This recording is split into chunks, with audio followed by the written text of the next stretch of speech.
Just put yourself on a scale, give yourself a number. Got it? Okay. The second keeper of trustworthiness, keep your heart and your mind open. This is tough. Let's say Donna Lynn and I have known each other, 150 years? We've known each other something like at least that. And she looks, no, a day over 30. You know? Let's say that Donna Lynn and I have been best friends for years and years and years. And she trusts me. She knows she can tell me just about anything. And I will not share that with anybody else. So she comes to me one day and she says, Richard, I've got to tell you this. You're the only person I can trust. I've got to share this with you. Terry and I robbed a bank. We were having a little financial, our CDs weren't selling. We were having a little trouble, and we just knocked over a U.S. bank down 5th and Broadway or something. Can you hide us out until everything cools down? Now, I'm her best friend, and they've known me for years. They know they can trust me, and they can get me into the criminal Underground Railroad and get them out of town before they get caught. Right? Yeah. Should I? Am I trustworthy enough to go against my own values and my own degree of self-absorption? You know, because I'm the center of the universe. We all are. You do know that. Each one of you is the center of your own universe. So they come in and all of a sudden they are in my world with something that I have to make a decision about.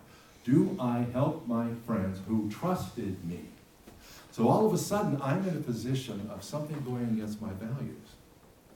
They just did something that I never would have thought they would have done, but they did it. So if I help them, I'm going to go against my own values. If I don't, then I'm losing some friends. Of course, they're going to be locked up for a while anyway.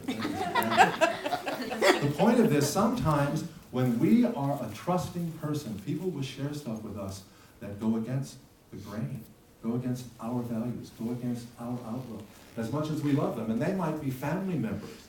They might be mother or father or sibling or child who come to us and share something with us that doesn't exactly set well with us. What do we do? So, with that in mind, you have another scale, 0 to 100.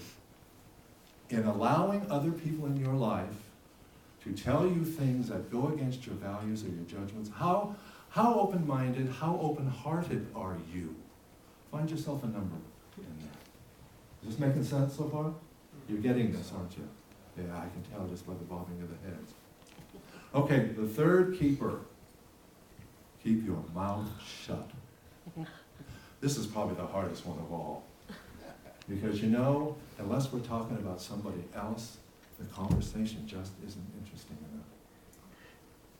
How many of you have ever been on a first date? How many of you have ever told your friends about that first date? You know, you went out with your buddies the next night and told them all about the girl that you did or did not, well, you know. Or if you went out with this guy and you got together with your girlfriends and just, oh, his nose was too big, or he sputtered when he laughed, or whatever. We've talked about these other people. I mean, we do that all the time, don't we? Do we not? We constantly talk about other people, and it doesn't necessarily mean we're talking about them badly. We just talk about other people.